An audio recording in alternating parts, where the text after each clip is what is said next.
Now we're going to start the reverse procedure and put everything back together. For this part, you're going to need to get kind of these things in place tandem wise. This plastic gear meshes with that metal gear on the speedometer chassis. There's a little bushing in here,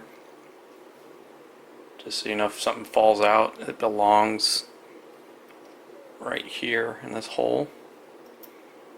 It's just a little free. It's not pressed in or anything, it just kind of sits in there. So I'm going to use that vise again to kind of hold my chassis together, or hold it where it needs to be. So I'm dropping in my wind up for the needle into place, because that needs to go in first, and then you put your mileage wheels in, and then you're going to use that vise or some sort of tool to press it all back together. Okay.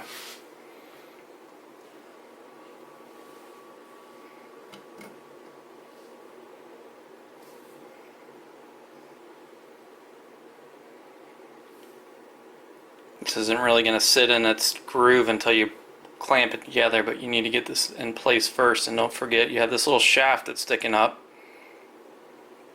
that goes into this little hole, this hole right here, this shaft. So once everything starts to get pinched together, make sure you're getting that into the hole.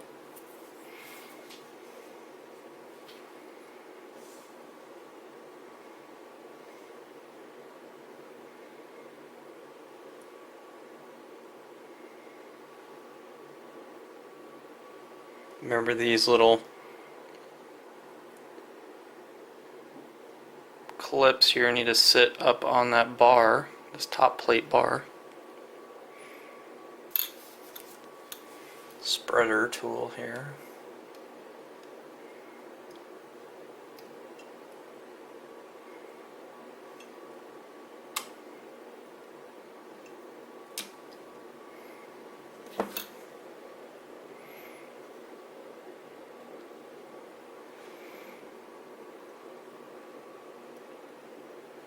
So once we start closing this down on the clamp, I'm actually going to rotate it over a little bit.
Alright, your decision. Epoxy, I'm tack welding.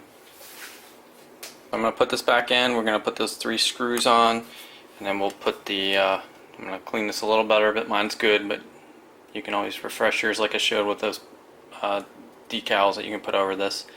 Get this mounted with the 2 screws.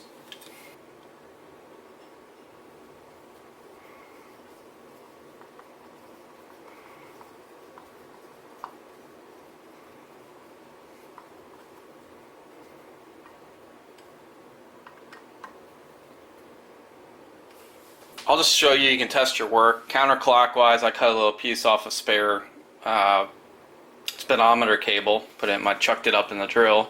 So counterclockwise.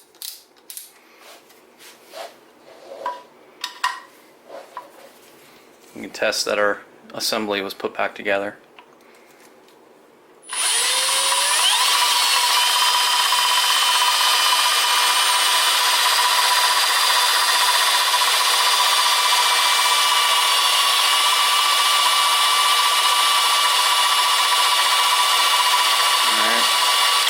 So we got our rotation, we're good to go. We're going to work on the last remaining parts here. I painted this white. I used this semi-gloss white. You can use off-white if you like. Glass is still appears to be good, just dirty, so I'm going to polish this out and reuse it. This thick rubber seal was still good. If your stainless original bezel is still in good shape, you can use it. Like I said, you can always, if you're good with metalworking, knock a few of the dents out and sand it and repolish it. This has a hard bend right here, which is not worth the time for me to mess with it. So I got a CHP stainless steel. I'll show you a little thing about that and how to get this ready to get installed. This thin seal's bad, so I'm gonna get a new one for it. Alright, so let's work through those last little details. Alright, just a note, I have my gauge upside down. Name of the game is keep dust out of this thing, so I just put it down while I'm working. Glass is cleaned. I used a magic eraser style foam, some Dawn, and then I'm going to clean it. This is what I use for camera lenses, some specialty tips to help get the fingerprints off of this stuff. You know, you want to make sure this has no dust on it, fingerprint free on the interior side of the glass that you're sealing off. So once I get it cleaned up really good, I'm going to put it in a Ziploc bag, close it off until I'm ready to use it, so I'm not getting dust or fingerprints on it. But essentially I'll just go over the whole thing with the pen, the lens pen. Just make sure I get all my streaks and fingerprints off. This is important. The last thing you want to see when you put your whole assembly back together is fingerprints and dust inside. So I'll go ahead and do that, get it in a bag, and not touch it till I'm ready. Let's refocus on the bezel, stainless steel bezel. If you can reuse this, great. If not, next step is product like CHP's replacement bezel. So CHP's is much thicker on the downturn, and it's not going to do you any good to use it as it comes. You can see that. You're going to want to get this thing trimmed down, and you can just compare it to your OEM part. And then I just took a pen to make a reference line. Let's make sure that, and just scribed a line on there for my process that I'll show you. So we got a line here. That's where we want to trim this off to get to that. Because if you actually put it on, what happens is it's too much overlap and it will hit the body of this, and you can't really fold it over nice and smoothly. There's too much, and then it gets all crimped up, so we got to get this trimmed down. So I got my reference line traced around. That's going to let me know when I get to the point of stopping. What I'm going to use is this belt sander. This is the easiest way to do this, not with a Dremel cut-off wheel, but with a belt sander. It's going to be pressed down all the way down on the surface flat, and then it's going to grind evenly and do it pretty quick.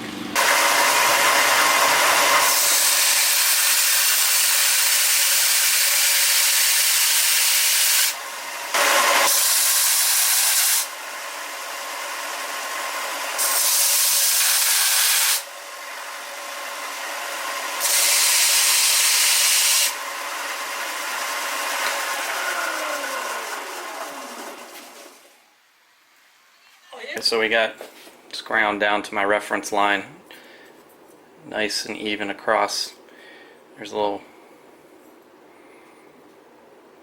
marker line right there. Can't even really see them. So that process makes it nice and even as far as when you're shaving it. So you're using a cutoff wheel and getting all sloppy. Can't beat the belt sander. So that's done.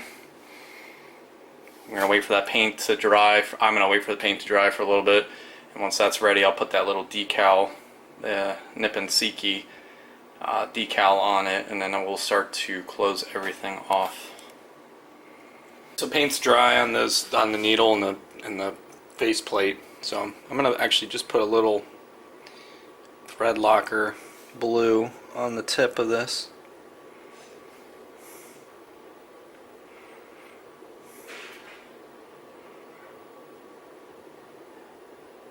And that needle should, the speedometer needle should go on pretty easily now that you were able to pop it off. And the goal is just to get it in line with 0 at neutral here, at the neutral position.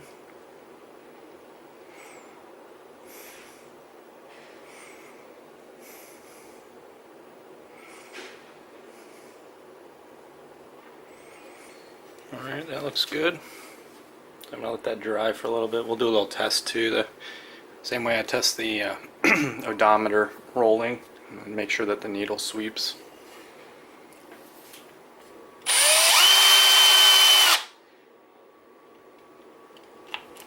Alright, we're good to proceed and get it closed off now.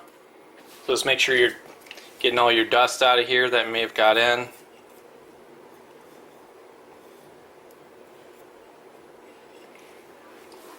You want to put your first flat gasket down. It's a new gasket.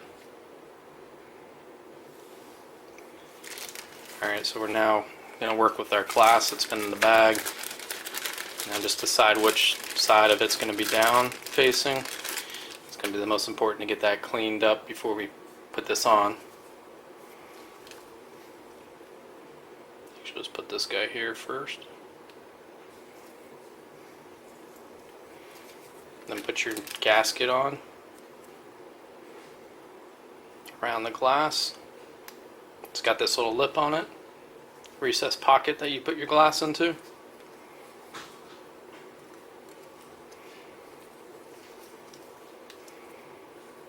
I'm wearing gloves just so I don't get any oils or fingerprints on this glass.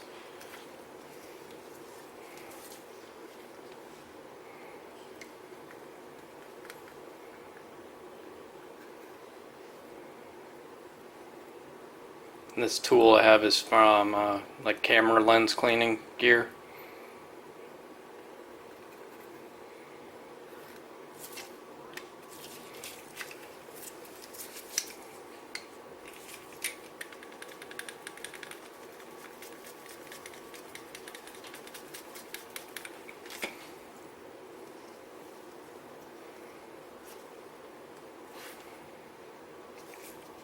Grab your stainless bezel, get your glass inserted into that.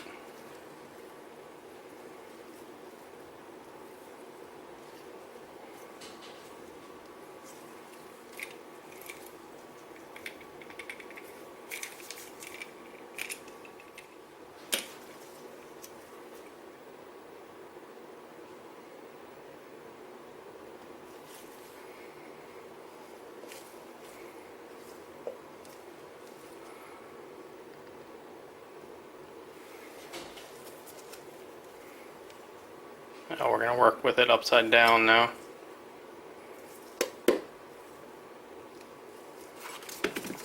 Use this mat. I'm going to double it up just to give it a little extra cushion, and I'll tell you why.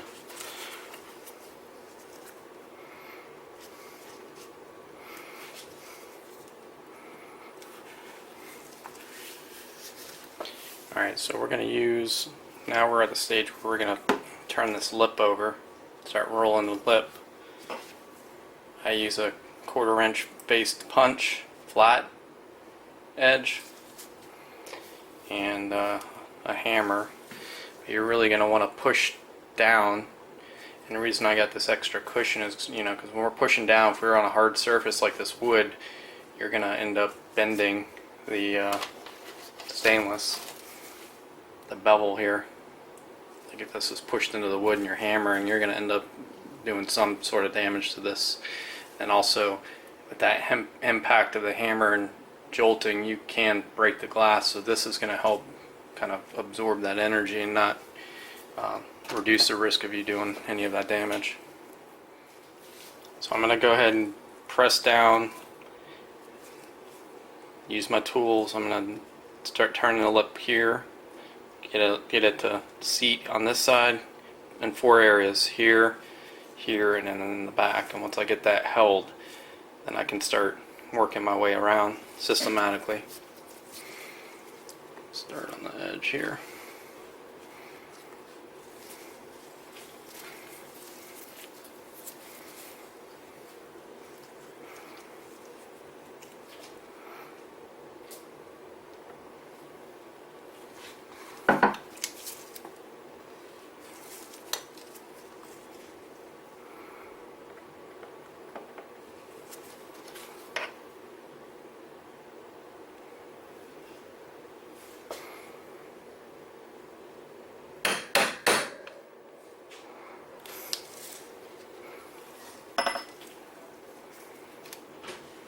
Hi, Daddy Bug. Hey Harper, I'm just doing a video.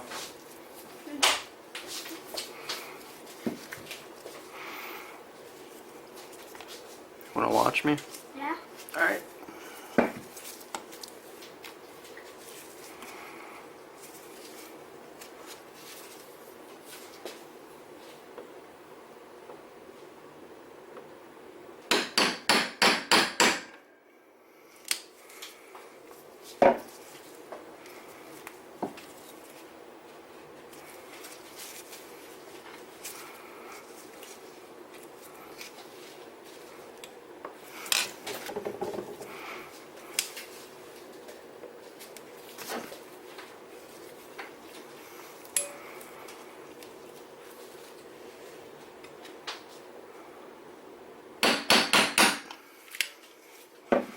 Gotta make sure you're pushing down hard.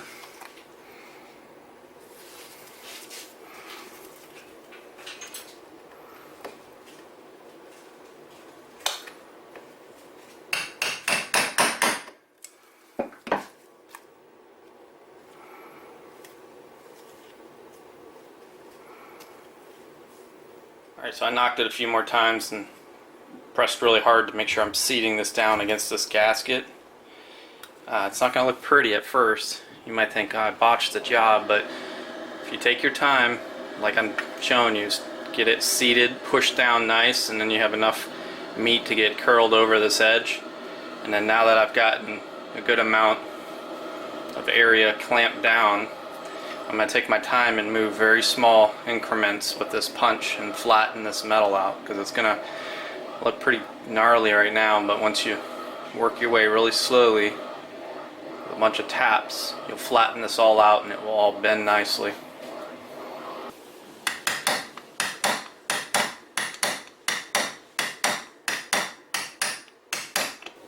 So as you're turning the lip, your angle of attack or approach would be somewhat like that.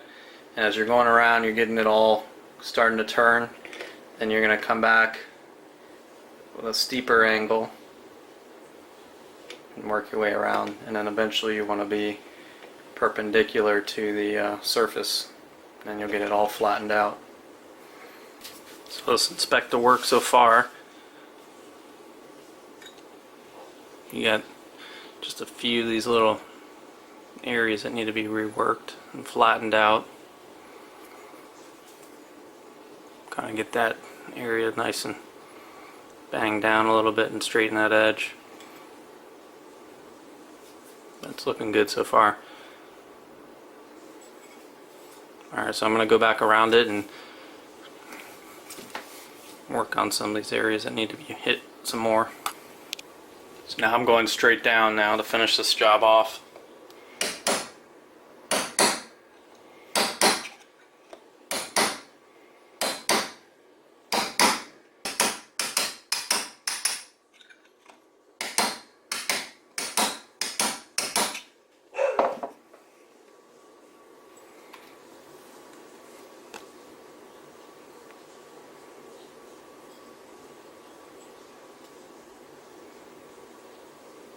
So it's all super smooth here, looks really good, and then all these lines as a result are nice and straight. The gasket will sit nice and tight up there, look really good.